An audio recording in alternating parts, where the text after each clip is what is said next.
Alright guys, so this is the second part to my Laguna 20-inch planer assembly, and I finally got, if you saw the first video, I was able to get the tables all hooked up, the wheel, everything basically all assembled and unboxed, and then I was waiting on electrical.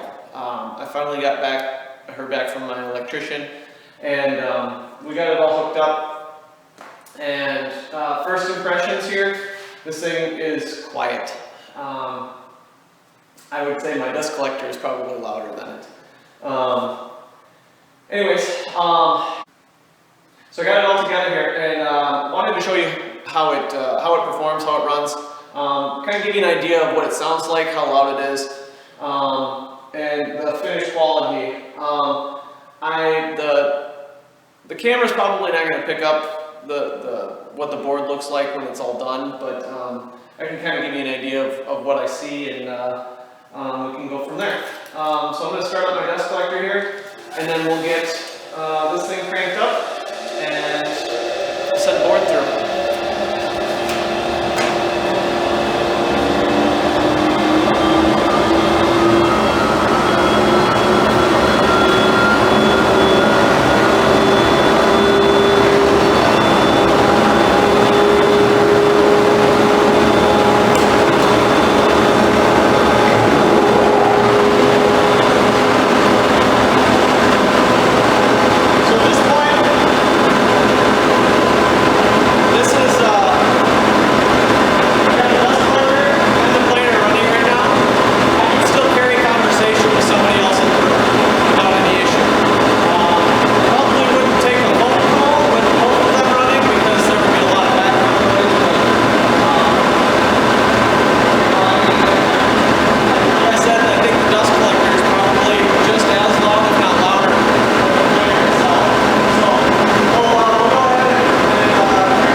So as things wind down here,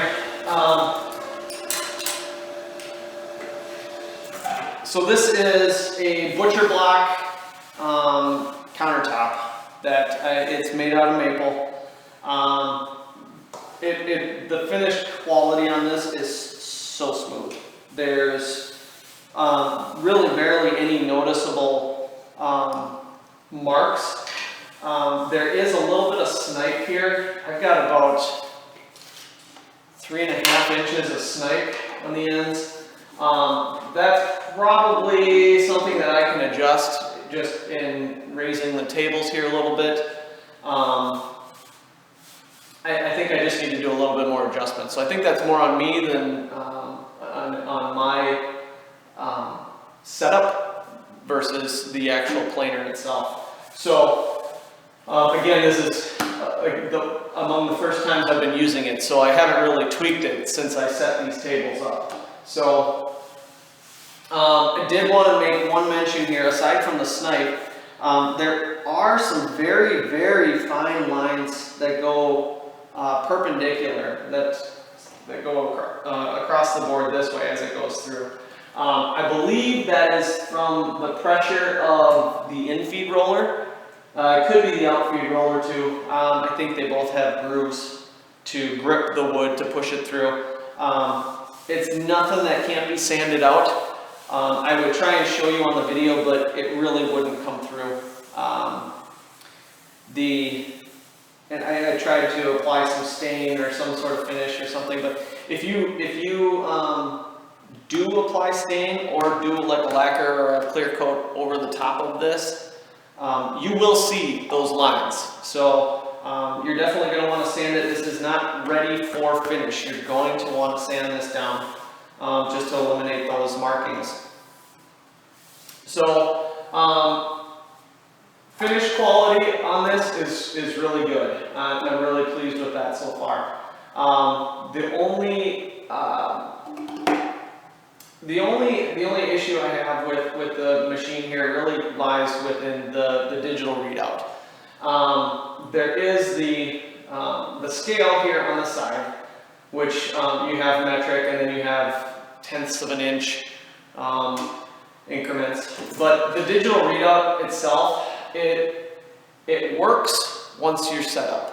I read through the instructions. I went through the procedure for setting it to the correct thickness of the wood. So what the instructions tell you to do is you send your board through, you then take your own digital caliper, you take your measurement of the thickness of the board, you then have to get the number from your caliper into your digital readout. So, and to do so, you have to hit this set, you turn it on, and then you have to hit this set button. Hold it, and then you have to hit it. There's a sequence here.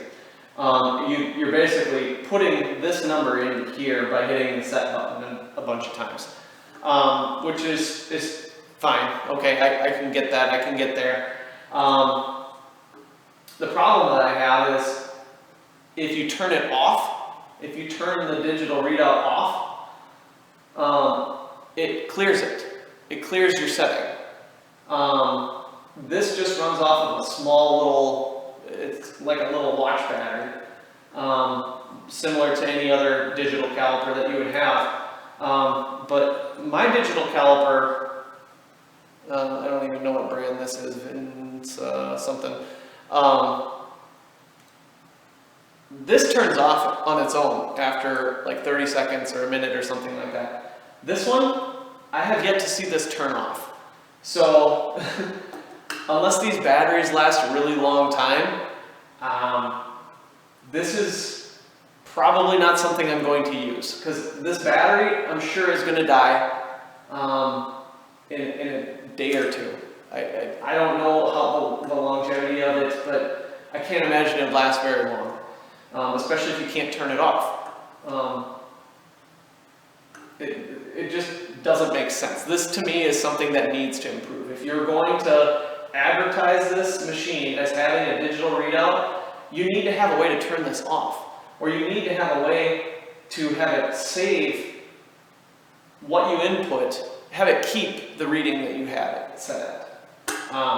That just, to me, just doesn't make any sense. So that is my only complaint about this machine. So I probably, as nice as it would be to use this, I would love to be able to use this, but I just don't see it. It's too labor intensive to have to reset it every single time if I turn it off. To reset it every single time, I need to run a board through it. So that part I just don't really care for. So